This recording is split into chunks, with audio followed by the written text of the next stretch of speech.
जैसा कि आपको पता है कि क्लास 10th का एग्जाम चल रहा है और क्लास 10th के एग्जाम में कल यानी कि 16 तारीख के मैथ का एग्जाम होने वाला है। मैथ अपने आप में एक टफ विषय होता है, जिसके उपलक्ष्य में हम लोग यानी कि एक एग्जेक्टिव का सीरीज लेकर आए हैं जो कि समीकरण का है, जो आप लोग के सामने प्रस्तुत है। इस क्वेश्चन का फर्स्ट नंबर जो क्वेश्चन है तो इस प्रकार है कि के किस मान के लिए समीकरण इतना और समीकरण इतना का अनेक हल होगा। तो सबसे पहले समीकरण को सही रूप में लिख लेते हैं, यानी कि x प्लस का 2y और इधर आएगा तो हो जाएगा माइनस का 7 बराबर 0। इसको हम मान लेते हैं इक्वेशन फर्स्ट। एंड इसी प्रकार 2x प्लस का ky और इधर आ जाएगा तो हो जाएगा माइनस का 14 बराबर 0। इसको हमने मान लिया समीकरण 2। आपको पता है इस वाले मान को a1 यानी कि a1 का मान 1 हो जाएगा और b1 के मान आपका 2 हो जाएगा एंड c1 के मान जो है माइनस 7 हो जाएगा। इसी प्रकार a2 के मान जो है 2 हो जाएगा एंड b2 के मान जो है 6 हो जाएगा एंड c2 के मान जो है या माइनस 14 हो जाएगा।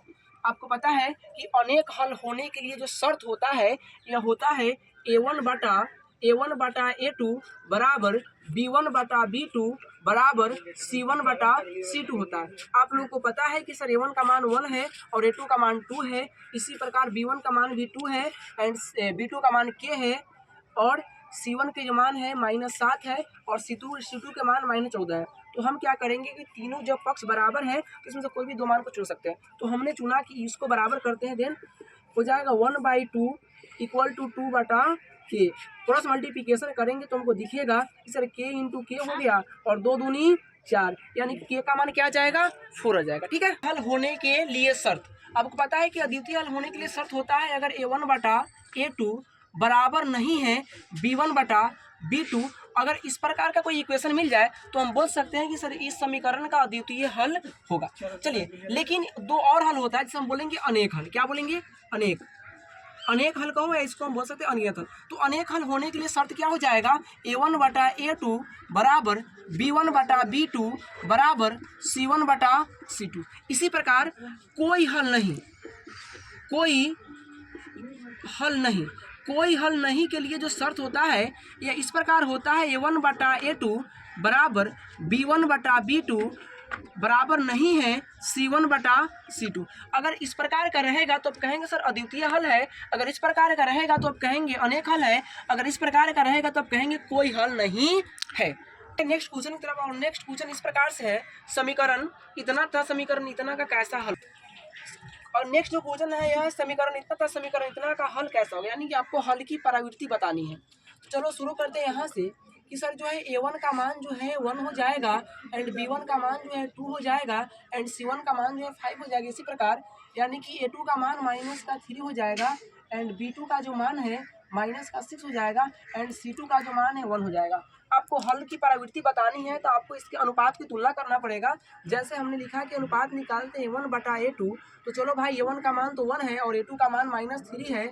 चलो फिर इसी प्रकार निकाल लेंगे b1 बटा b2। अब देखेंगे सर b1 का मान तो 2 है एंड b2 का मान कितना है -6 है। तो कटाएंगे 2 तिहाई 6 यानी कितना आ गया 1 बटा -3 आएगा, माइनस ऊपर भी जा सकता है। फिर निकालेंगे c1 बटा c2, तो यहाँ हमको यूँ मिलेगा c1 का मान जो है 5 है एंड c2 का मान जो है 1 है। तो आपने यहाँ देख रहा है कि सर a1 बटा a2 बराबर है b1 बटा b2 के, लेकिन बराबर नहीं है c1 बटा c2 के। तो आप इस इक्वेशन को यूँ ही लिख सकते हैं कि a1 बटा a2 के मान जो है यह बराबर किसके है b1 बटा b2 के मान के, लेकिन बराबर नहीं है किसके तो c1 बटा c2 के मान के। अगर कोई ग्राफ इस प्रकार का रिप्रेजेंट कर रहा है इक्वेशन के अनुपात को तो आप कहेंगे कि इसका जो है ना कोई हल नहीं होगा। क्या होगा? कोई हल नहीं होगा। ठीक है। चलिए नेक्स्ट क्वेश्चन की तरफ। समीकरण इतना तथा समीकरण इतना ग्राफ कैसी रेखा होगी, आपसे ग्राफ की रेखा पूछा जा रहा है। तो आप देखेंगे a1 a2 b1 क्लियर है।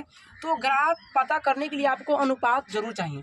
तो अनुपात के लिए हम लोग क्या निकालेंगे, a1 का मान जो है 2 एंड b1 का मान जो है -3 और इसी प्रकार जो c1 का मान है 2 हो जाएगा, देन a2 का मान जो है 6 हो जाएगा और b2 का मान जो है 9 हो जाएगा एंड c2 का मान जो है 5 हो जाएगा।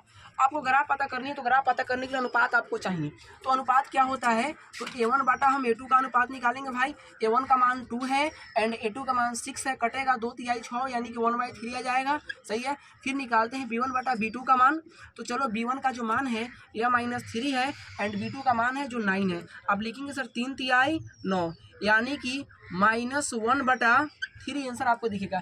तो आप खुद सोच कर देखो, क्या यह जो तीनों का जो मान है, क्या तीनों मान बराबर है? दोनों मान बराबर है। देखेंगे कि इसका 1/3 और इसका -1/3 है, लेकिन यह जो मान है बराबर नहीं है। तो अब क्या करेंगे आप, जब बराबर नहीं दिखा तो आपको ग्राफ यहीं से ही मिल गया, A1/A2 बराबर नहीं है B1/B2 के। जब इस प्रकार कोई समीकरण का जब रिप्रेजेंट करता है उसके अनुपात को, तो हम लोग बोल सकते हैं कि इसका जो ग्राफ होगा कैसी रेखा होगी, प्रतिच्छेदी रेखा। क्या हो जाएगी, प्रतिच्छेदी रेखा होगा। ठीक है, चलिए। और नेक्स्ट क्वेश्चन है y-4 बराबर 0 का आलेख होगा, यानी कि आलेख कैसी रेखा होगी आपको यह बतानी है। तो चलो अगर इसका आलेख खींचे तो समीकरण को थोड़ा सोल्व करते हैं। तो क्या मिलेगा, y = माइनस चला आएगा, प्लस का 4 मिल जाएगा। चलो आप समीकरण खींचना चाहते हो तो आपको पता है कि इस चीज़ को हमने x बोला और इसको x' बोला, यह y हो जाएगा और ये आपका y' हो जाएगा। यहाँ पे 0 रहेगा और आपको पता है कि इधर वाला प्लस में, इधर माइनस और इधर ही माइनस। तो चलो अगर प्लस 4 को y में रिप्रेजेंट करना है तो हमने माना कि 1 2 3 एंड 4 यहाँ पे आ गया। ठीक है, 4 यहाँ पे आ गया, जबकि यहाँ पे x के मान नहीं दिया हुआ है, क्योंकि समीकरण में एक ही चर है। तो हम लोग कल्पना करते हैं कि x का जो है शून्य हो सकता है, तो x का शून्य यहीं पे आएगा। अगर आप इस चीज़ को मिलाओगे ऐसे, तो यहाँ से जो ग्राफ बनेगा, यह ग्राफ किसका बनेगा, तो y-4 बराबर 0 का बनेगा। और यह जो ग्राफ होगा x अक्ष के समानांतर होगा। क्या होगा, x अक्ष के समानांतर होगा। लेकिन यूँ क्वेश्चन अगर ऐसे नहीं दिया रहे, अगर क्वेश्चन कुछ इस प्रकार से रह जाए कि सर x-3 बराबर 0, तो इसका ग्राफ कैसे होगा, तो आप इसका भी ग्राफ देख सकते हो। यहाँ पे अगर हम x का मान निकालें तो x बराबर 3 हो जाएगा। अब आप यहाँ पे देखेंगे x, यहाँ x', यहाँ y एंड यहाँ y'। x प्लस में है तो यहाँ मान लो 0 और यहाँ 1 2 एंड 3 यहाँ मिला, तो यहाँ हमारे पास कुछ बिंदु मिल गए और फिर बिंदु 3 है और y का मान नहीं तो 0 ही होगा।